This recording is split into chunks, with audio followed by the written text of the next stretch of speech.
Halo guys, perkenalkan nama saya Muhammad Ferry Handoko. Di video kali ini saya akan menjelaskan, lebih tepatnya sih bukan menjelaskan tetapi sharing ya, sharing mengenai apa itu ilmu akuntansi. Jadi ilmu akuntansi ini bisa dibilang apa namanya ya, ilmu yang harus dipelajari oleh setiap orang, terutama yang mempunyai usaha ya. Jadi eh, apa namanya? Kita tahu bahwa setiap perusahaan, baik itu perusahaan jasa, perusahaan manufaktur atau perusahaan dagang, itu memiliki apa yang disebut suatu transaksi. Nah, transaksi ini kalau disebut adalah ilmu akuntansi.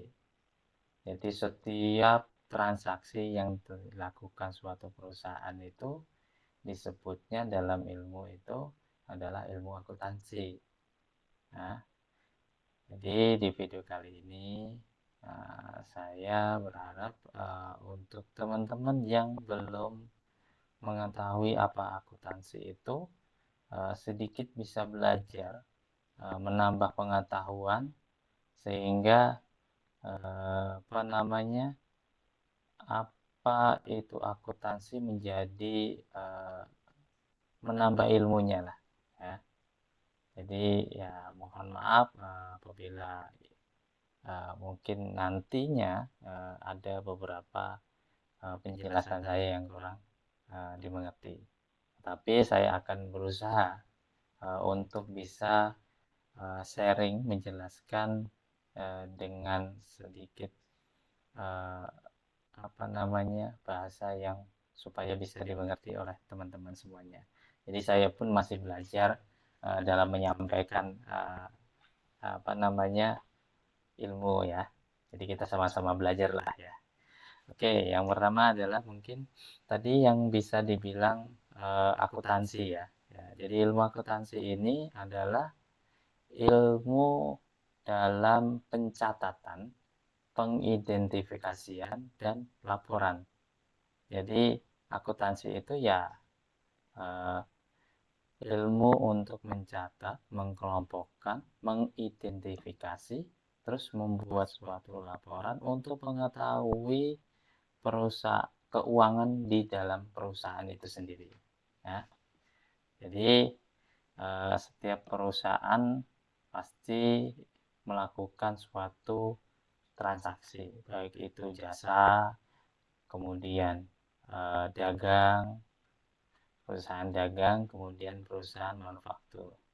Mungkin kawan-kawan agak apa namanya ya, ingin tahu apa sih emang perusahaan jasa itu? Nah, perusahaan jasa itu adalah suatu kegiatan usaha yang berkaitan dengan pelayanan. Ya, itu namanya perusahaan jasa.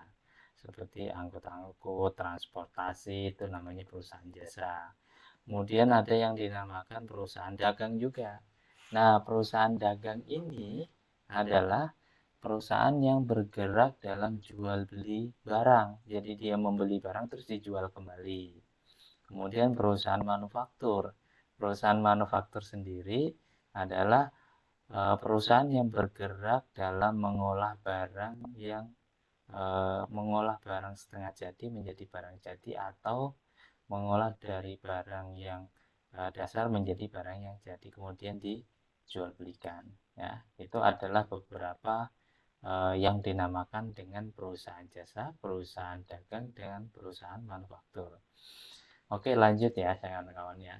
Jadi setiap perusahaan itu akan melakukan suatu transaksi yang dinamakan dengan ilmunya adalah akuntansi. Nah, di dalam seperti tadi ya yang sudah diinformasi, seperti yang sudah saya omongkan tadi. Jadi ilmu akuntansi itu ilmu untuk pengelompokan, mengidentifikasi dan pelaporan. Nah, itu namanya siklus akuntansi. Tetapi lebih detailnya lagi adalah siklus akuntansi itu berupa transaksi-transaksi, kemudian masuk ke dalam jurnal umum, kemudian masuk ke dalam buku besar, kemudian masuk ke neraca saldo, masuk kembali ke dalam jurnal penyesuaian, kemudian masuk ke dalam neraca saldo penyesuaian, kemudian laporan keuangan, kemudian jurnal penutup, dan masuk kembali itu dalam satu periode ya kawan-kawan semuanya. Jadi dalam laporan keuangan itu pun dalam siklus akuntansi itu bisa dilaporkan sesuai dengan periode permintaannya. Bisa 3 bulan sekali, bisa 1 tahun, atau bisa 2 tahun. Nah, oke, mungkin saya akan jelaskan satu persatu ya kawan-kawan semuanya. Jadi untuk tadi siklus akuntansi yang pertama adalah transaksi-transaksi.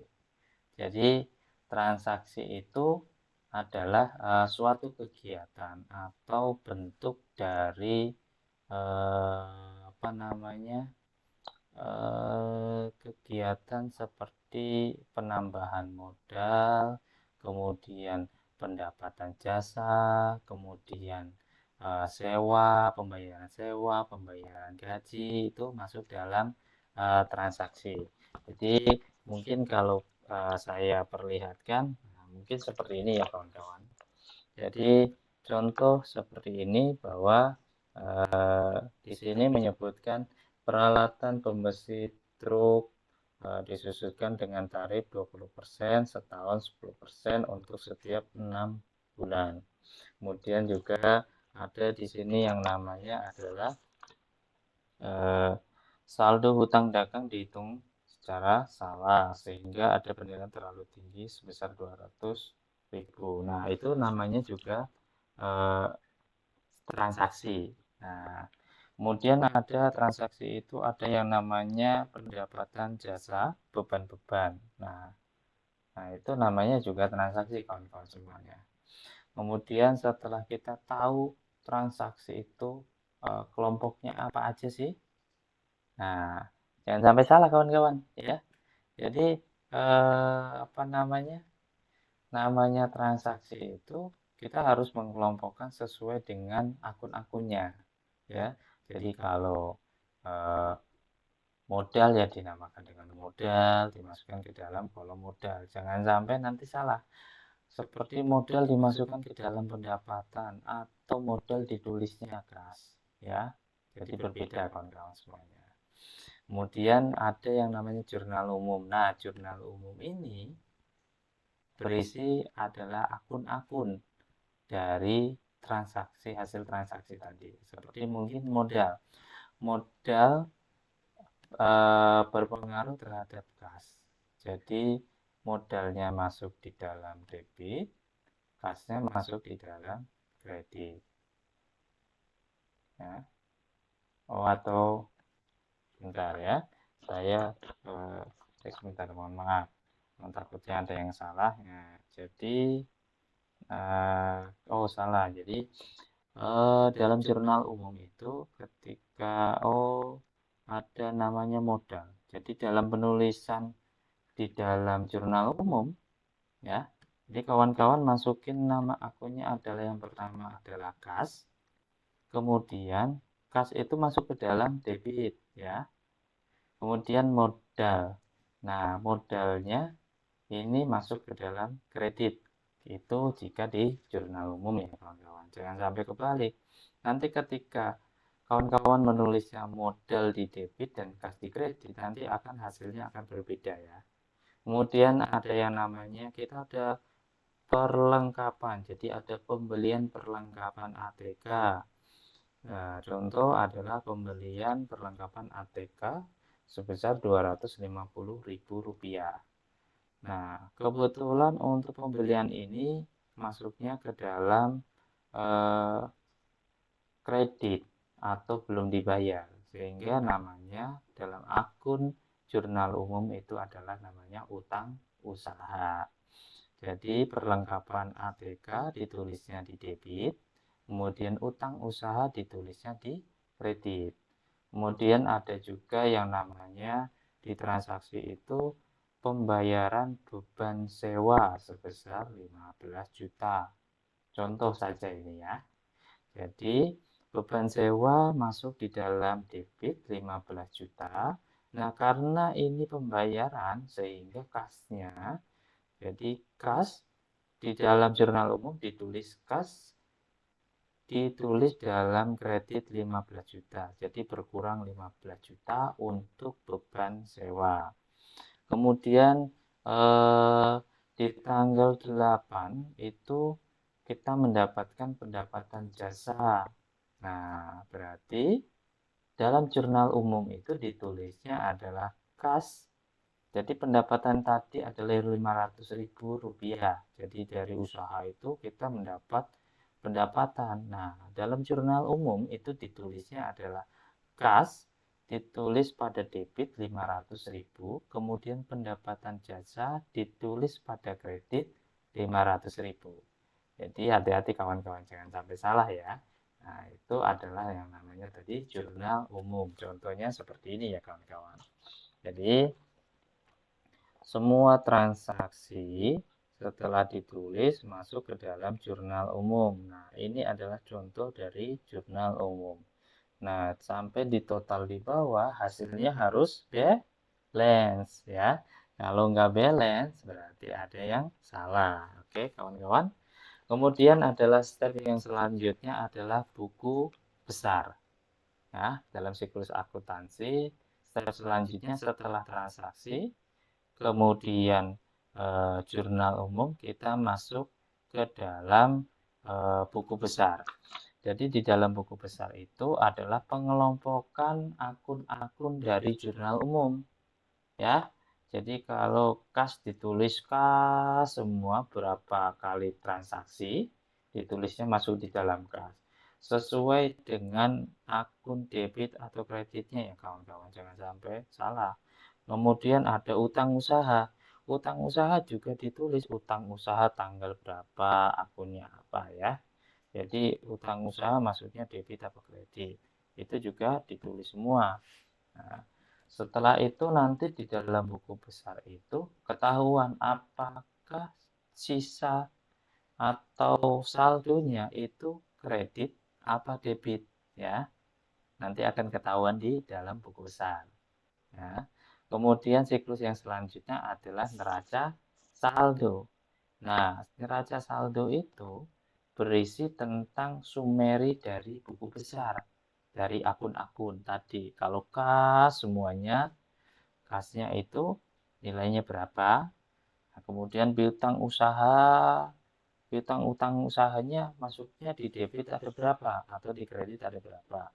Kemudian ada modal, ada utang usaha, pendapatan, beban-beban. Nah, contohnya seperti ini kawan-kawan ya. Ini adalah contoh dari neraca saldo. Oke, kelihatan ya kawan-kawan semuanya. Kemudian yang selanjutnya adalah apa namanya jurnal penyesuaian. Jadi jurnal penyesuaian ini adalah berisi tentang transaksi-transaksi yang sifatnya adalah disesuaikan. Ibaratnya kalau di neraca saldo tadi ada kesalahan inputnya harusnya 100, ditulisnya 50 berarti kan salah itu. Berarti ada yang kurang. Sehingga perbaikannya itu ada di dalam jurnal penyesuaian ya. Jangan langsung main di tebak-tebak aja, tetapi ikutin perintahnya apa ya. Kalau memang ada sudah diposting atau sifatnya sudah masuk buku besar, nah buku besar itu kan sudah diposting nih di dalam sistem. Nah kita merbaikinya ya masuknya dalam jurnal penyesuaian ya. Jadi penyesuaian itu seperti kendaraan itu kan namanya kendaraan ya kawan-kawan dipakai pasti kan ada yang rusak. Bahasanya adalah depresiasi atau penyusutan kawan-kawan ya. Nah, itu ditulis semuanya di dalam situ. Kemudian ada sewa, namanya kita sewa kan, katakanlah sewa gedung, itu pasti gedungnya nggak mungkin dong sebulan kita sewa. Nah, kalau dalam usaha pasti sewanya ya 1 tahun, 2 tahun dong ya kan? Nah, sehingga sewanya itu ya berkurang. Jadi dalam periode mungkin di dalam laporannya kita 3 bulan, ya kan? Berarti sewa kita 1 tahun. Berarti kan nggak semuanya itu kita bayarkan sebenarnya ya. Cuman hanya beberapa yang kita bayarkan. Nah, itu juga harus ditulis di dalam jurnal penyesuaian ya.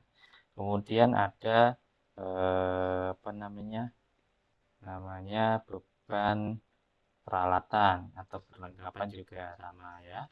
Peralatan maupun perlengkapan itu pasti kan dalam satu periode nggak mungkin, bukan nggak mungkin ya, tetapi mungkin tidak habis dipakai semuanya, sehingga ya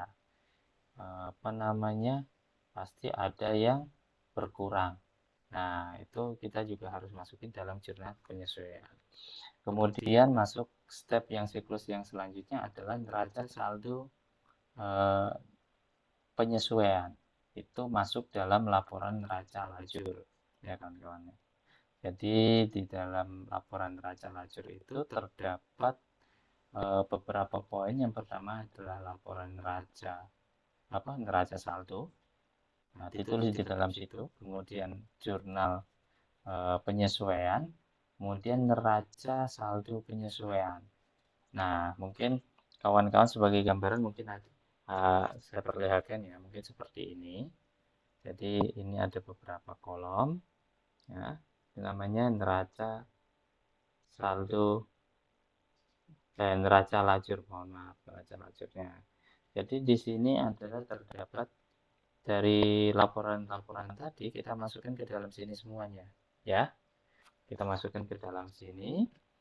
Kemudian setelah di neraca saldo disesuaikan, nanti ada sebenarnya adalah laporan laba rugi. Di kolom laporan laba rugi ini ditulisnya adalah pendapatan dengan beban, ya. Jangan ditulis yang lain. Jadi hanya ditulis pendapatan dan beban-beban saja. Kemudian di kolom terakhir ada namanya neraca. Neraca ini berarti ditulis semua akun-akun yang tidak ada hubungannya dengan laba dan rugi. Ya. Kemudian siklus akuntansi yang selanjutnya adalah laporan keuangan. Nah, laporan keuangan ini terdapat laporan laba rugi dan laporan neraca. Jadi laporan neraca itu adalah laporan ekuitas ya kawan-kawan semuanya. Jadi di dalam laporan rugi kita untuk mengetahui bahwa perusahaan itu kita untung apa rugi ya. Kemudian laporan ekuitas itu laporan perubahan modal. Jadi kita akan tahu bahwa antara ekuitas dengan liabilitas dan aset itu sama nggak, berimbang nggak gitu ya. Nah, mungkin itu sedikit yang mungkin bisa saya jelaskan atau sharing lah ya. Saya juga belajar, mungkin kawan-kawan dari apa yang tadi saya jelaskan, mungkin kawan-kawan ada yang wah itu kayaknya kurang pas itu atau salah itu. Nah, boleh di komen di bawah ya. Nah, supaya kita sama-sama belajar ya. Saya juga masih belajar, mungkin salah-salah ya, harap dimaklum ya kawan-kawan. Tetapi eh, yang yang mau saya sampaikan adalah ilmu ilmu akuntansi ini sangat penting sekali ya. Tidak penting sekali bagi semua orang, apalagi seorang pengusaha owner kan. Walaupun kita perusahaannya kecil-kecil, ibarat kalau kita punya karyawan ini kita bikin laporan, nah kita bisa tahu apakah laporan itu benar atau salah, sehingga nanti tidak ada kesalahan dalam perusahaan kita, untung atau ruginya ya. Oke, mungkin untuk video kali ini itu saja yang bisa saya sampaikan. Terima kasih masih setia menonton video ini ya kawan-kawan semuanya. Terima kasih banyak. Saya cukupkan. Kita ketemu di video yang selanjutnya ya. Kita akan perbaiki lagi, kita akan tambah lagi materi-materi lebih simpel lagi, lebih jelas lagi, sehingga kawan-kawan semuanya tidak pusing gitu ya. Ya, terima kasih telah menonton, mensupport ya. Ya, satu lagi jangan lupa subscribe ya di channel ini ya, di channel Kokohan ya. Jangan lupa like dan subscribe-nya. Terima kasih. Assalamualaikum warahmatullahi wabarakatuh. Sampai jumpa di video berikutnya. Terima kasih.